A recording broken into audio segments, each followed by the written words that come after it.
Thanks for joining us. I'm Rahel Solomon. And I'm Jeanette Reyes, and welcome to NABJ TV. More than 2,000 journalists have traveled to New Orleans from across the globe to attend the NABJ Convention. However, when many arrived, they discovered they could not rest at their final destination. NABJ TV's Fadia Patterson talks to people who were stirred up about it. I flew all night from San Francisco. Whoa. Right. And would just like to put my feet up and brush my teeth. Barbara Rogers can't believe it. Getting a room at the Hilton Hotel has proven to be an exhausting experience for her and many journalists. They reserved rooms to come to the annual NABJ Convention in New Orleans, but couldn't check in. The hotel was overbooked. All came in at the same time, and we tried to get into the room, and they said, number one, the system was down. So they wrote down our names and cell phone numbers. Suppose I didn't have a cell phone with me. You know, how were they going to contact me? What upset many convention attendees was what they called poor customer service. One of the desk people pointed out to me that they do not need to honor anyone's check-in requests. And I asked where I could fetch my bags so I could find another hotel, and she had no problems with me finding another hotel. Another convention attendee found herself booked in a conference room with a makeshift bedroom. They didn't tell me when I checked in that I would be sleeping on a very, very low twin bed. So when I walked in the door, I was shocked, needless to say. Convention goers finally began receiving calls up to 5 hours after they arrived, indicating that a room was ready. For NABJ TV, I'm Fadia Patterson. The Hilton Riverside Hotel is located 4 blocks away from the French Quarter and across the street from Harrah's Casino. New Orleans, tourists say it's like a foreign land, a world of its own. Let's take you through the Big Easy and show you what makes this city so unique. It's a city known for its diversity, historic buildings, and resilient people. New Orleans' unique mix of European and African influences make it unlike any other city in the world.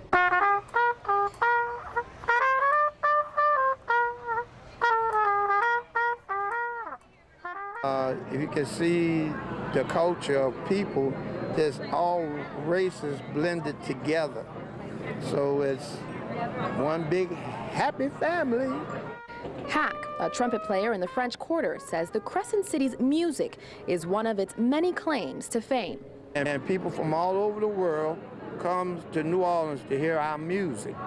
And it's different type of music from anywhere in the world. It's our own. The only place you can get it for real is here. Congo Square is known here in New Orleans for its rich history of African-American music. Slaves would gather here almost 200 years ago every Sunday on their days off to sing, dance, and play music. The musical city is the hometown of world-famous singers and musicians like Louis Armstrong and Mahalia Jackson. You know, the jazz funerals and all that is amazing. But the city's fame isn't just because of the living. Even when it comes to burials, New Orleanians do it differently with above-ground graves called crypts. People are like blown away with how we put our ancestors to rest, you know, because nobody does it like that, you know, nowhere. A city with unique tradition, rich culture, and proud people is what visitors can find when coming to New Orleans. For NABJ TV, I'm Jeanette Reyes. In 2010, the New Orleans tourism industry attracted more than 8 million visitors and employed over 70,000 people, making it the largest employer in the city. NABJ is not only back in the black, but it's doing better than expected financially. During NABJ's board meeting, the organization announced it has brought in a little more than $1.5 million in the first quarter of 2012. Despite NABJ's positive economic outlook, many of the organization's exhibitors and sponsors have changed the way they contribute to the conference. In what many consider a struggling economy, NABJ's treasurer says the board has to figure out how to remain profitable.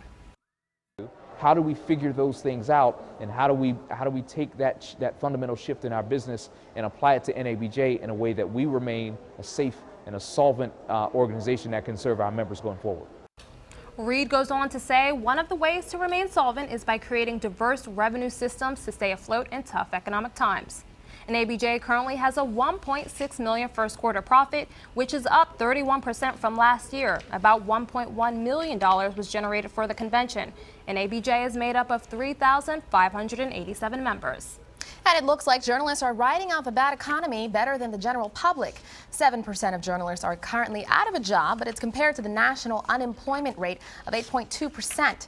Times are harder, though, for black journalists. Black journalists are more likely to be fired than their white counterparts. In 2008 alone, over 400 journalists were laid off. NABJ's convention registration numbers are up this year. Numbers compiled in May show the organization with 3,587 members. We've learned that more than 2,100 registered for this year's convention. Last June, just 2,000 members were registered for the convention held in Philadelphia. NABJ met in August of that year. And it's no surprise that there's a lot to do in New Orleans, but if you're new to the city and not sure where to head, NABJ shows you where to get some grub. If you find yourself with time to spare this NABJ convention, there's plenty to see, but there are a few destinations in particular you won't want to miss. And what's a trip to New Orleans without a visit to the French Quarter? It's home to Bourbon Street, the St. Louis Cathedral, and the world-famous Café du Monde. So whether you like your coffee piping hot or icy and frozen, head on over to the historic cafe. After you've had your caffeine fix, hit Canal Street for shopping. It's just a great place to see y'all listen to music, find art, street performers, nice people, great food. And if you do nothing else this convention week, at least treat yourself to some good old New Orleans food. Now there's a place called the Gumbo Pot. It's right there on Decatur Street, and they're really excellent for gumbo. While there may be plenty of places to get good seafood in New Orleans, one of the more popular restaurants is the Acme Oyster House, and one of its most popular menu items is its jambalaya. So this convention, treat yourself to some strong coffee, some great sights and museums, and of course, delicious food. And there's plenty more to see in New Orleans. For other attractions, visit the official New Orleans Visitors Bureau at neworleansonline.com. A bright spot after flooding and heartache. After the break, one New Orleans woman tells us how she's finally moving back into her home almost 7 years after Katrina. Also, city officials say they are prepared for the next hurricane. Up next, find out how you can get the new technology to stay safe. We'll also have your local weather forecast. If you thought Walt Disney World Resort was just for kids, think again. From lounging by resort pools to playing in the parks, it's a whole world of grown-up fun. So come relax at a world-class spa or set off on a behind-the-scenes tour. Go from sipping champagne in France to dancing in Morocco. Conquer space. Go for a spin. Have a blast. Nope, it's not just for kids, but for kids at heart as well.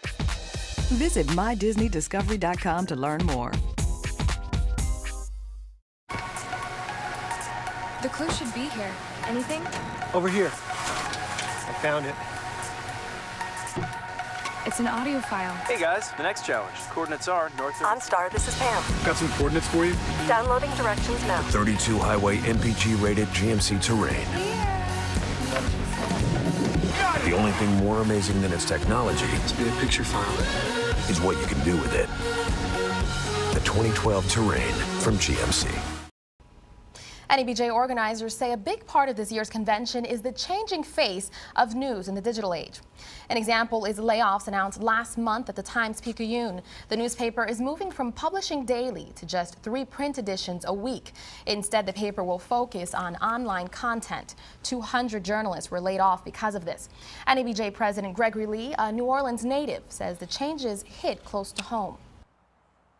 This is very special to me because I started my career in New Orleans at the Times-Picayune, so what's been going on over there has been very heart-wrenching for me because I lost a lot of my friends lost their jobs there, and it's just great to come back. Last time NABJ hosted a convention in New Orleans was in 1983. She's a woman who knows all too well the heartbreaking images most of the country only saw on TV. Now, 6 years after Hurricane Katrina, a New Orleans woman is once again able to feel and say home sweet home, in part because of NABJ support. NABJ TV's Shaquille Brewster reports on the touching story of a woman who did not think she'd be alive today. President Lee? Yes, how you doing? You're welcome. You're welcome. It's the beginning of a dream fulfilled. volunteers restoring a home that will be fully furnished. I feel terrific. I feel wonderful. I feel like after all those years waiting for my house to be finished, it's coming to the end. This family narrowly escaped the floodwaters of Katrina and lost nearly all of their possessions. It was just like a relax. We all gonna die together. That was because the water was coming so fast. And while Hurricane Katrina forced Miss Angie and her family out, she insists corrupt contractors were the real force that kept them out. We lost probably by 80,000. But then real progress arrived as the St. Bernard Rebuilding Program and the National Association of Black Journalists responded. Practically, they're the one who really came and rescued me.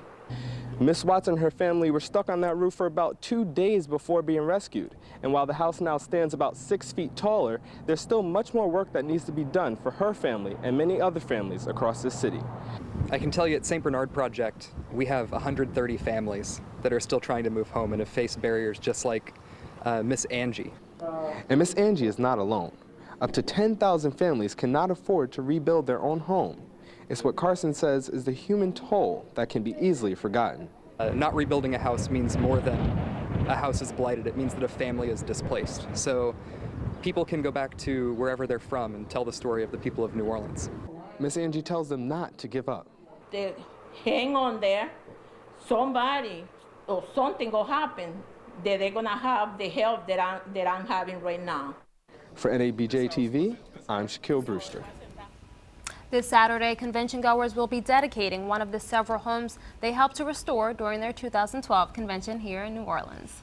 It can be frightening if you're unprepared for a hurricane. The city of New Orleans is calming your fears, though, by launching a new site to inform residents and tourists about hurricane preparedness. Take a look at this. It's called ready.nola.org. Through the site, you can receive emailed emergency alerts, texts, and even evacuation routes. Residents who went through Hurricane Katrina encourage others to register and take advantage of this site. Generally, most people aren't educated about it. And that showed when Hurricane Katrina was here before. Nobody knew what to do, and everybody was just caught off guard. Like I said before, luckily, I've been forced to plan for this, and we practiced it for 7 or 8 years before the storm even came, so it wasn't so bad for us. If your cell phone fails during a storm, city leaders recommend you call 658-4000 for more information. All right, so we've had a pretty good week, right? I wonder what's in store for weather this upcoming week. That's right. For the answer, we bring in Derek Lewis. Well, it is hot. Summer has arrived, and I'm telling you, we are feeling the heat. Listen to this. When I was walking from my limo to the front door of the station, I almost broke a sweat. That's how hot it is. It's crazy. But we also have these coastal flood advisories that I want to tell you about. Take a look at this. If you look at these the rain right here coming along the coast, and you mix it with the strong winds that are coming with the east, this is what causes the potential coastal advisory that we may have, and it could cause flooding on the streets, so make sure that if you're traveling by car that you are careful when traveling. This right here is the tropics that can be making its way to New Orleans, and when you mix that with the wind shear that could possibly come, you have red. Red is heat. Heat could possibly be a tropical development. If we have a tropical development, that could possibly be a hurricane, which none of us here are looking forward to or hoping to have. This could go on throughout the weekend up until Saturday along the coast here in New Orleans. What you're looking at now is possible rain. This is the rain along the Florida region. Luckily, our convention is not in Orlando this year because over the weekend, this is about 4 inches of rain in the Orlando area of Florida.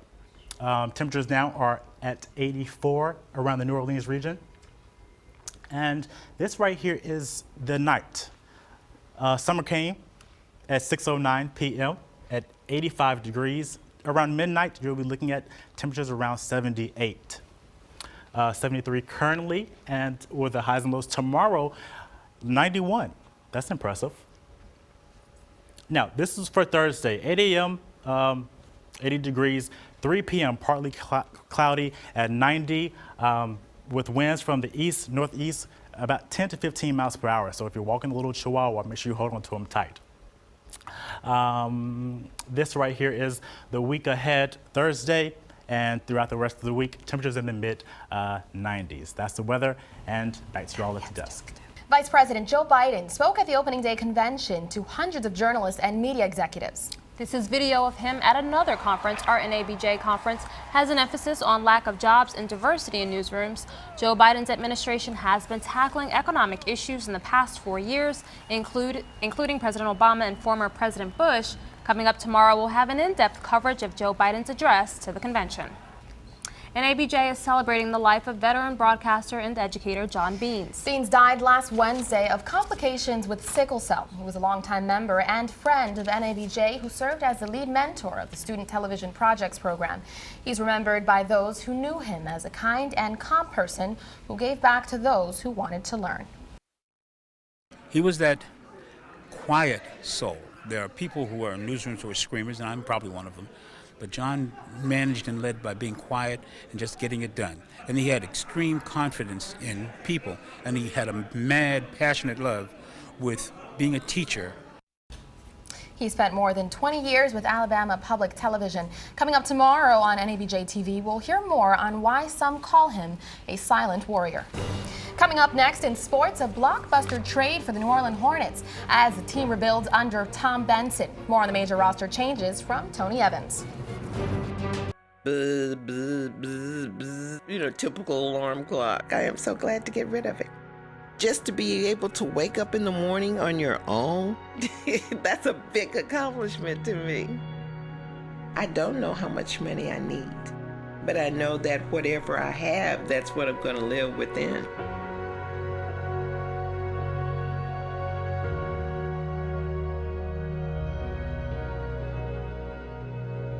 The Africa Channel, showcasing the best entertainment and information programming about Africa and the diaspora. For full city listings, go to theafricachannel.com. The Africa Channel, where Africa comes alive.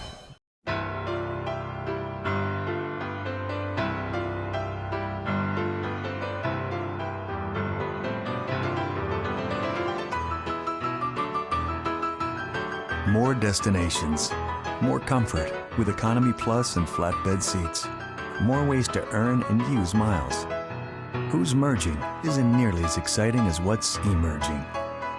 United. You're going to like where we land. Still so much going on in that bounty scandal, Tony. Yeah. That's right, Rahel, and I hear there's some big news that Hornets fans should be excited about, huh? Yeah, there's a lot going on in the world of sports down here in New Orleans, and since the NABJ Convention is in New Orleans this year, we're going to give our viewers the latest Crescent City sports report. The New Orleans Hornets have traded away Trevor Ariza and Emeka Okafor to the Washington Wizards and will receive the 46th pick in this year's draft, and Rashard Lewis in return. Trying to create some salary cap flexibility was the motivation behind the deal. Before we get to those finances, though, let's look at the players involved. Okafor, the second overall pick in the 2004 NBA draft and a Rookie of the Year, has averaged a double-double for his career. This season, he had career lows, though, in games played, points and rebounds. Ariza, a 2009 champion with the Los Angeles Lakers, averaged 11 points per game, 5 rebounds, and just under 2 steals a game for the Bees last season. Now, Rashard Lewis, a 2-time NBA All-Star, will enter his 14th year in the NBA. He only appeared in 28 games last season, averaging just under 8 points per game after suffering a left knee bruise. But an NBA source has confirmed he will never play a game for the Hornets. Now, Lewis is scheduled to make $23.7 million next year. The Hornets will buy out his contract for $13.7 million. Okafor and Ariza were scheduled to make a combined $21.7 million next year. So the Hornets essentially saved $8 million next year, and also an extra $22 million for the 2013-2014 season from the salary they would have owed Ariza and Okafor. The loss of 2 former teammates has not gone without notice. Forward Carl Landry tweeted this minutes after learning of the trade. He said, had an unbelievable time playing with Emeka Okafor and Trevor Ariza, 2 great players who will improve the Wizards immediately. One of Landry's future teammates, Anthony Davis, left New Orleans this morning, but will certainly be back soon. In 8 days, Davis will be the Bees' top choice. He also took to Twitter to express his appreciation for his visit to the Big Easy. He said, had a great time in NOLA. The city brings back great memories. Those memories for Davis include a SEC championship and a national championship won in his freshman year in New Orleans for the University of Kentucky. Joe Vitt is adamant about his innocence in the bounty scandal, so much so that he says he's willing to take a lie detector test. The Saints associate head coach spoke to NFL Commissioner Roger Goodell today and also released a statement in an attempt to clear his name in the air as to why he has a 6-game suspension. I was accused of pledging money to an incentive for a so-called bounty program. The commissioner confirmed that there is no such allegation or suspicion in a conversation that we had today. And the NFL has publicly sought to clarify that document that has been mischaracterized. It was not intended to implicate or informally. NFL Commissioner Roger Goodell says that he expects all the suspensions he has handed down to stand despite the several appeals that have been filed. They have the rights to appeals. They appealed to independent parties on 2 different independent parties prior to us having the hearings. In each case on 3 different issues, the rulings went in favor of the fact that the NFL was following the correct process. So we have a hearing on Monday. The players chose not to add anything, but we fully laid out all the evidence, allow them to have the opportunity to present any evidence that might be helpful. If they have it, we would love to see it. So, despite all the appeals being filed in the bounty program, Goodell's not going to let up.